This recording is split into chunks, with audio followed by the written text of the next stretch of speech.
okay? Now, here's another slogan. Here's another slogan you run into all the time. God bless America. Once again, respectfully, I say to myself, what the fuck does that mean? God bless America? Is that a request? Is that a demand? Is that a suggestion?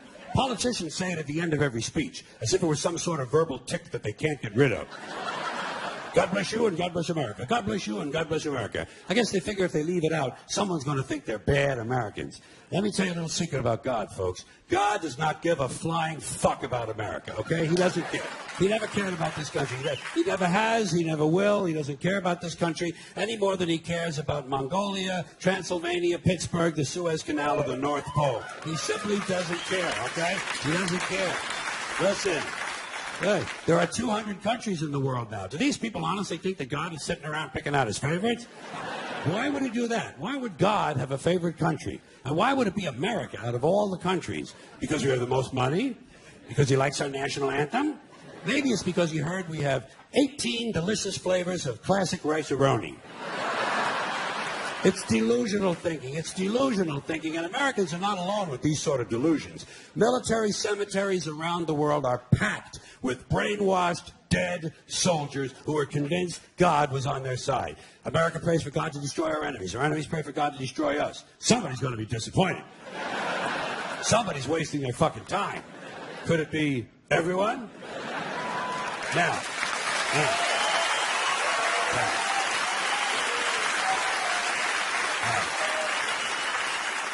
If people want to say God bless America, that's their business. I don't care. But here's what I don't understand. If they say God bless America, presumably they believe in God. And if they do, they must have heard God loved everyone. That's what he said. He loved everyone and he loved them equally. So why would these people ask God to do something that went against his own teachings? You know what these God bless America people ought to do? They ought to check with that Jesus fellow they're so crazy about. They're always talking about what would Jesus do? What would Jesus do? They don't want to know so they can do it. They just want to know so they can tell other people to do it. Well, I'll tell you what Jesus would have done.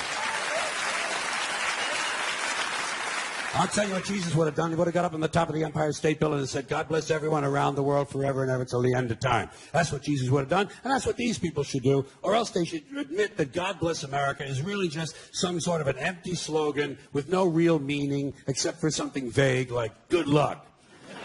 Good luck, America. You're on your own, which is a little bit closer to the truth. Here's a civic custom that I don't understand. Maybe you can help me. Taking off your hat when a flag passes by. Or when some jackoff at the ballpark starts singing the national anthem. They tell you to take off your hat. What the fuck does a hat have to do with being patriotic? What possible relationship exists between the uncovered head and a feeling that ought to live in your heart? Suppose you have a red, white, and blue hat. Suppose you have a hat made out of a flag. Why would you take it off to honor the flag? Wouldn't you leave it on? And point it toward the flag.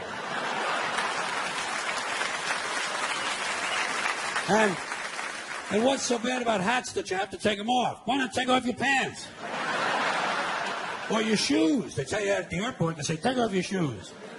They tell you it's a national security, so taking off your shoes could be patriotic too. I started to question all this stupid hat shit when I was a kid. When I was a kid, I was a Catholic.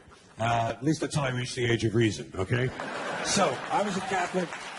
I was a Catholic for about 2.5 years, something like that. And during that time, one of the things they told us was that if a boy or a man went into a church, he had to remove his hat in order to honor the presence of God. But they had already told me that God was everywhere. So I used to wonder, well, if God is everywhere, why would you even own a hat? Why not show your respect? Don't even buy a fucking hat. And just to confuse things further, they told the women exactly the opposite. Catholic women and girls had to cover their heads when they went into church. Same as in certain temples, Jewish men have to cover their heads in those temples. In those same temples, Jewish women not allowed to cover their heads. So try to figure this shit out. Catholic men and Jewish women, no hats. Catholic women and Jewish men, hats. Somebody's got the whole thing totally fucking backwards, don't you think? And what is this religious fascination with headgear? Every religion's got a different fucking hat. Did you ever notice that? The Hindus have a turban, the Sikhs have a tall white turban, Jews have a yarmulke, the Muslims have the keffiyeh, the bishop has a pointy hat on one day and a round hat on another day, cardinal has a red hat, pope has a... Why? Everybody's got a fucking hat. One group takes them off, the other group puts them on. Personally, I would never want to be a member of any group where you either have to wear a hat or you can't wear a hat. I think...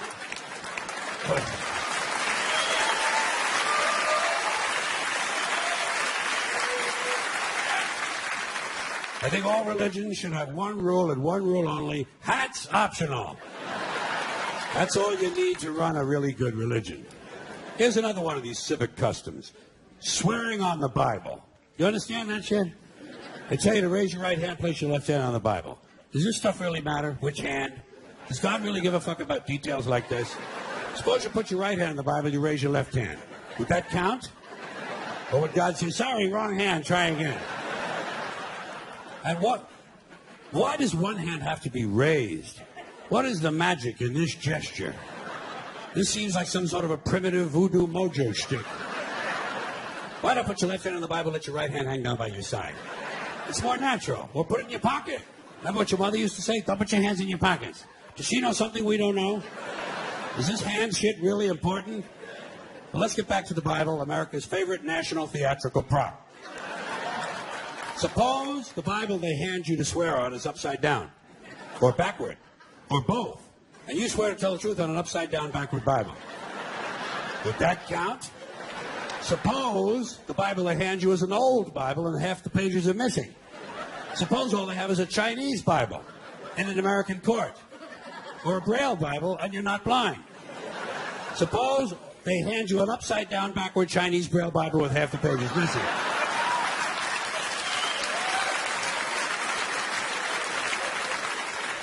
At what point does all of this stuff just break down and become just a lot of stupid shit that somebody made up? They fucking made it up, folks. It's make-believe. It's make-believe. Now, all right. Okay. Let's leave the Bible aside. We'll get back to the science fiction reading later. The more important question is, what is the big deal about swearing to God in the first place? Why does swearing to God mean you're going to tell the truth? Wouldn't affect me. If they said to me, you swear to tell the truth, the whole truth, and nothing but the truth to help you God, I'd say, yeah. I'll tell you about as much truth as the people who wrote that fucking Bible. How do you like that? Huh?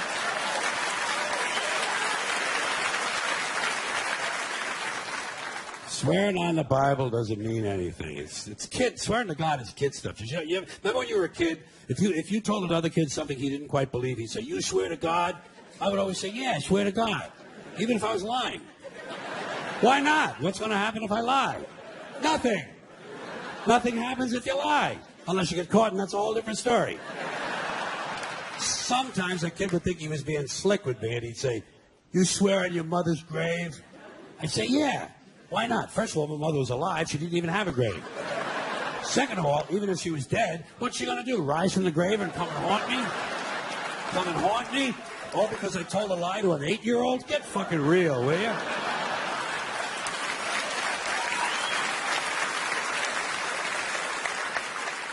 Sometimes I would say, I swear on my mother's tits. Kids are impressed with things like that. I mean, I don't care about my mother's tits either. I don't care if they fell off. Fuck her. Not my problem. They're your tits, Ma. You keep an eye on them. Swearing to God doesn't mean anything. Swearing on the Bible doesn't mean anything. You know why? Because Bible or no Bible, God or no God, if it suits their purposes, people are going to lie in court. The police do it all the time. All the time. Yes, they do. It's part of their job to protect, to serve, and to commit perjury whenever it supports the state's case. Swearing on the Bible is just one more way of controlling people and keeping them in line, and it's one more thing that holds us back as a species. Here's one more item for you, the last in our civics book. Rights. Boy, everyone in this country's always running around yammering about their fucking rights. I have a right. You have no right. We have a right. They don't have a right. Folks, I hate to spoil your fun, but there's no such thing as rights, okay? They're imaginary. We made them up, like the boogeyman. The Three Little Pigs, Pinocchio, Mother Goose, shit like that. Rights are an idea. They're just imaginary. They're a cute idea. Cute. But that's all. Cute and fictional. But if you think you do have rights, let me ask you this. Where do they come from? People say, well, they come from God. They're God-given rights. Oh, fuck. Here we go again. Here we go again. The God excuse. The last refuge of a man with no answers and no argument. It came from God. Anything we can't describe must have come from God. Personally, folks, I believe that if your rights came from God, He would have given you the right to some food every day, and He would have given you the right to a roof over your head. God would have been looking out for you.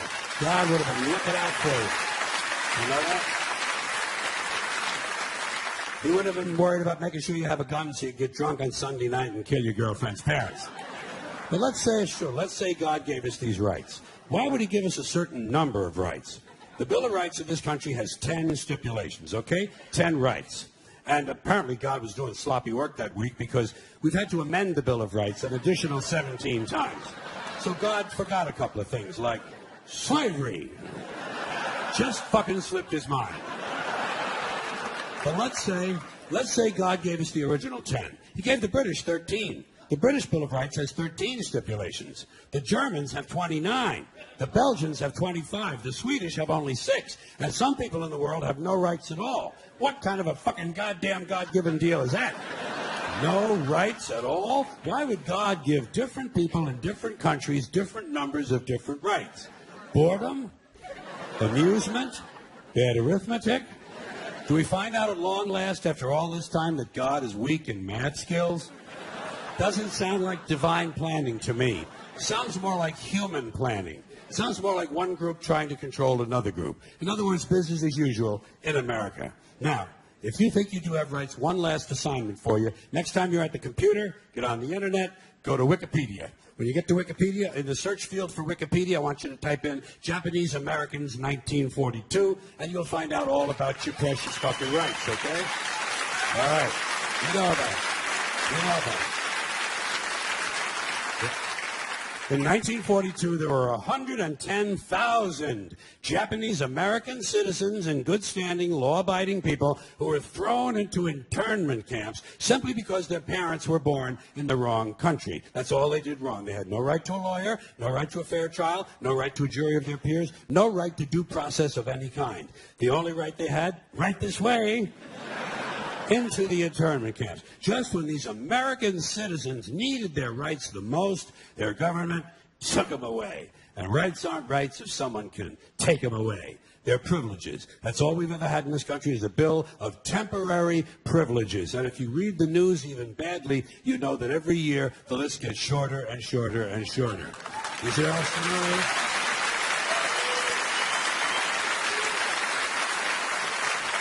Yeah. Sooner or later, the people in this country are going to realize the government does not give a fuck about them. Government doesn't care about you or your children or your rights or your welfare or your safety. It simply doesn't give a fuck about you. It's interested in its own power. That's the only thing, keeping it and expanding it wherever possible. Personally, when it comes to rights, I think one of two things is true. I think either we have unlimited rights or we have no rights at all. Personally, I lean toward unlimited rights. I feel, for instance, I have the right to do anything I please. But if I do something you don't like, I think you have the right to kill me. So where are you going to find a fairer fucking deal than that? So the next time some asshole says to you, I have a right to my opinion, you say, oh yeah, well I have a right to my opinion, and my opinion is you have no right to your opinion. Then shoot the fuck and walk away. Thank you.